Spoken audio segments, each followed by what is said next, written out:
Years ago, when I was just a kid, I worked at one of those long-extinct video rental stores.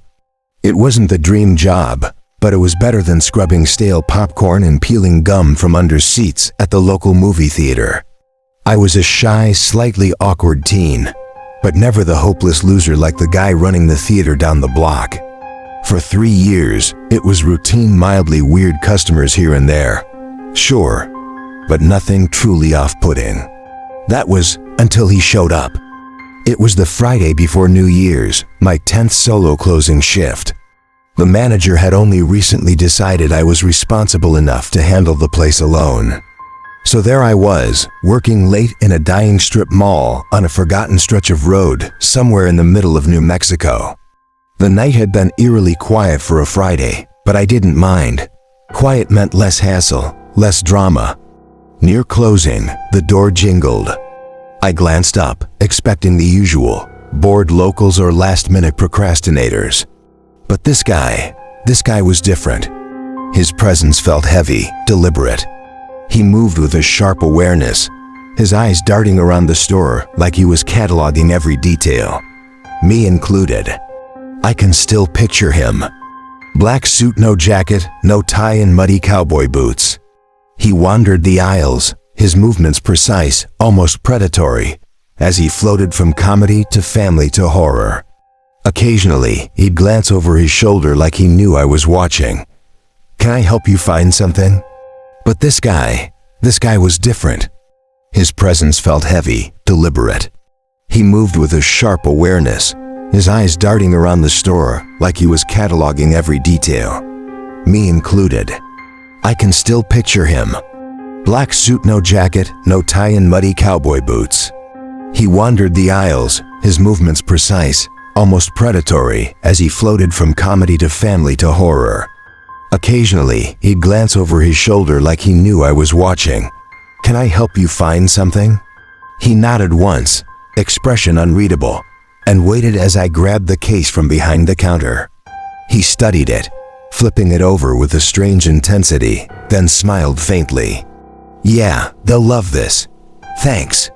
Before I could stop him, he turned on his heel and strode out. "Wait, sir," I called, hurrying after him. "You need an account to rent that." But he didn't even glance back. He climbed into a battered black truck, waved once, and drove off into the night.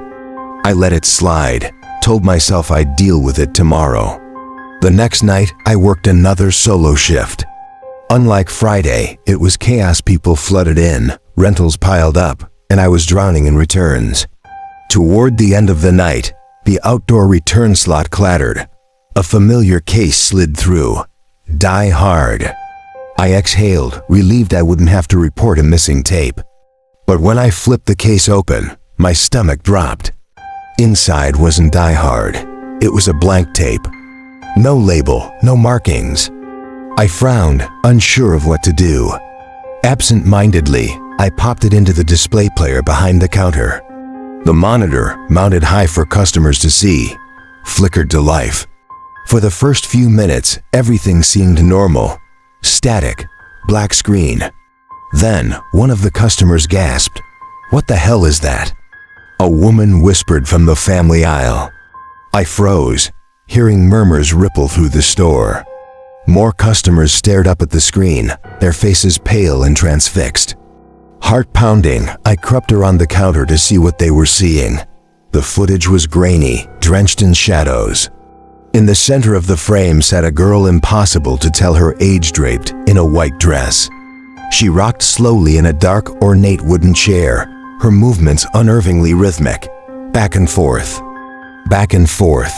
There was no sound. Just the silent, hypnotic sway of the chair. I blinked, trying to make sense of it. Then the girl stopped. Her head snapped up. She stared directly into the camera. And then, as if she was looking straight at us, she smiled. "Oh, sorry."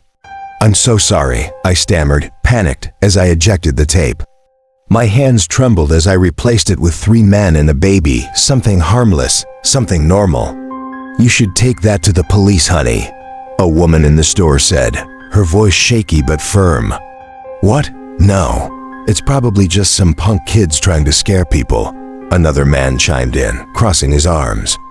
"If that's yours, though, that's messed up," muttered a college kid near the back. "You should, get help." But I didn't listen to any of them. I should have, but I didn't. I took the tape home. What can I say? I was curious. I watched it twice. The footage ran for about 13 minutes, spliced between bootlegged clips of Die Hard. From what I could tell, it was filmed inside some kind of warehouse or maybe one of those doomsday bunkers preppers build. The camera stayed locked on a central point. The girl, the only person on screen, drifted in and out of the frame like a restless ghost. Sometimes she sat in the middle of the shot, head bowed, rocking in that same intricate wooden chair. Other times, she circled the area, pacing like a caged animal. Her movements were methodical, almost ritualistic. She didn't look like a prisoner too healthy for that, but she didn't look free either. Her clothes were filthy, her hair matted. The light never changed. No shadows moved, and the audio? Barely there, just a faint hum, as if the bunker itself was breathing. It was unsettling, yes, but not graphic, not vulgar. There was no blood, no outright violence. The girl didn't seem physically harmed. Mentally, that was another story. The last scene lasted only 10 seconds. From behind the camera, a faint voice murmured something, a child's voice, soft and small. The girl's head snapped up, and for the first time, the camera caught her face clearly. I'll never forget it. She wasn't crying. She wasn't scared. Her expression was a storm of rage and defiance, tinged with something else, something far more terrifying. Understanding. Like she knew exactly where she was. Like she knew who had put her there. I paused the tape, heart pounding. Then, slowly, I rewound it and turned the volume up, trying to catch the words. The voice, it was barely a whisper, sounded like it was saying, "Save her, save." I sat there for what felt like hours, staring at the blank screen after the tape ended, wondering what to do. But I didn't know if I could do anything. That was when he came back. Sunday night, December 31st, 1989. It was just before closing when the door jingled again.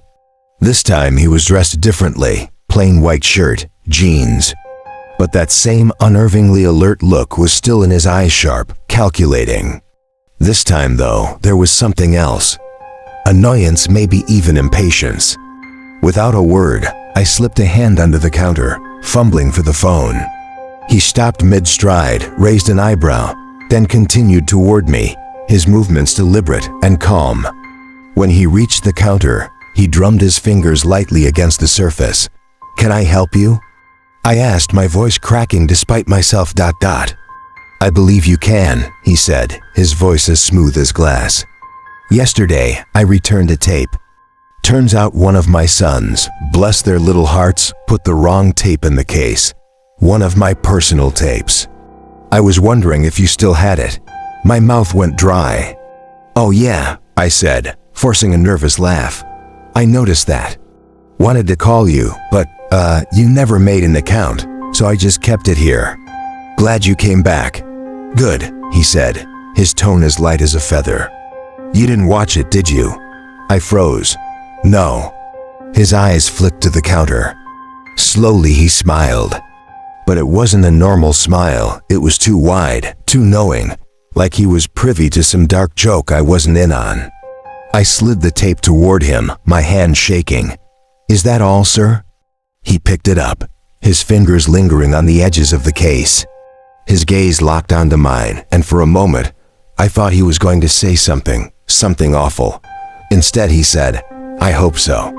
Then he turned and walked out, his movements as calm and deliberate as when he arrived. I never saw him again, and I never told anyone what I did. Until now. Because the tape I gave him wasn't the same one he gave me. The original is still in my basement. Sealed tight in plastic, hidden. I don't know why I kept it. Maybe I thought I could help. Maybe I thought I could save her. But the truth, I think about her face every day. And I wonder if she's still out there, or if she's long gone. And sometimes, late at night, I wonder about him, and his sons, and whether they ever saved her at all.